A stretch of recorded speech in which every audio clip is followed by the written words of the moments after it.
Professor Lucas, after a deadly January crackdown, we've seen students are back on the streets over the weekend.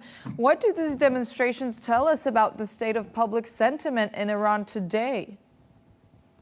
Well, I think it tells us what I've long heard from friends inside Iran, and I'm privileged to have many of them, which is the idea of fire under the ashes, that they do want change. Whether that's reforms, whether that's actually a replacement of the regime.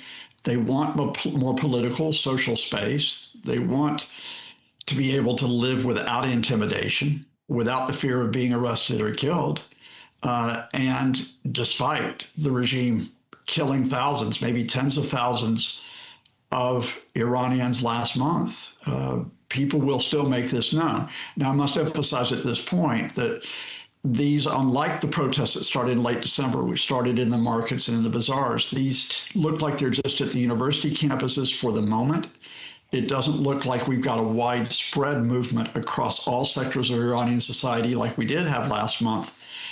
But it is a symptom that Iran is never a case where the opposition is in a place to get rid of the regime, but it's never in a place where the regime has completely put down the Iranian wish to try to have respect for their rights and for justice. And with the 40-day mourning period over protests that are gathering momentum and U.S. forces that we see massing up in the region, does the government, you think, Professor Lucas, will it double down on repression, or do you think it'll act more carefully now?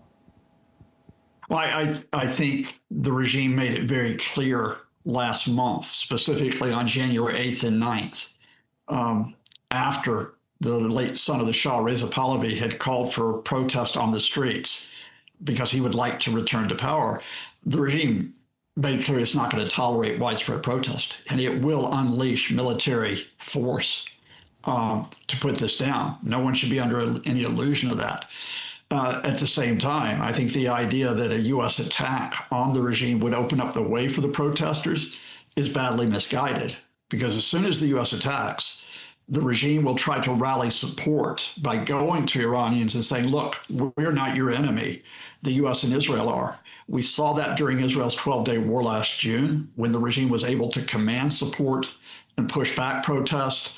And I think if the Trump camp were foolish enough to go in with widespread airstrikes, it will actually undercut those Iranian protests. And continuing on the topic of protests, how might these renewed protests inside Iran actually influence the government's willingness to negotiate or not with the U.S.? Well, right now, the Iranian regime is just trying to buy time. They do not want to be attacked by the United States. They do not want to face a case where the mass protests put them under threat of being removed. So they're going to say, look, we'll talk, we'll negotiate. That's what was repeated by the foreign ministry today. That's why we have an announcement of another round of talks, which I believe are going to be in the Gulf. How much time can the Iranian regime buy? Not only versus the United States, but versus its own people.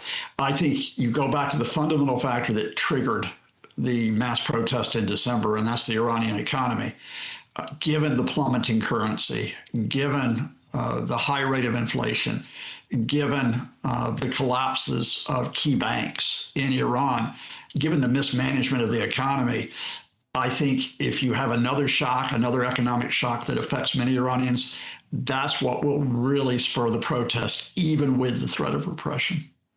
And Iran and the U.S. will meet for another round, as we've been reporting, of talks on Thursday again. So what do you think, Professor Lucas? Do you think there will be a deal, or do you think we're closer to peaceful resolution, perhaps? Or do you think we're closer to a broader conflict? Right now, we're in a limbo where we've had talks about talks. That's what we've had so far.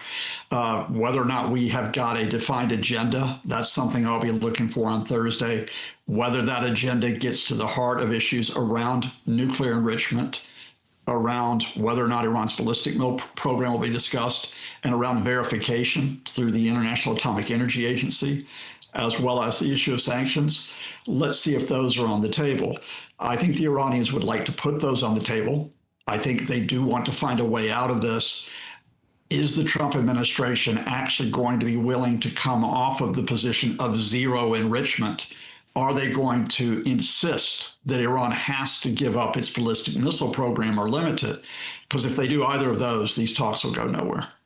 It looks like in any negotiation, someone's going to have to compromise, right? Thank you, Professor Scott Lucas, for joining us today. Thank you, and thank your viewers.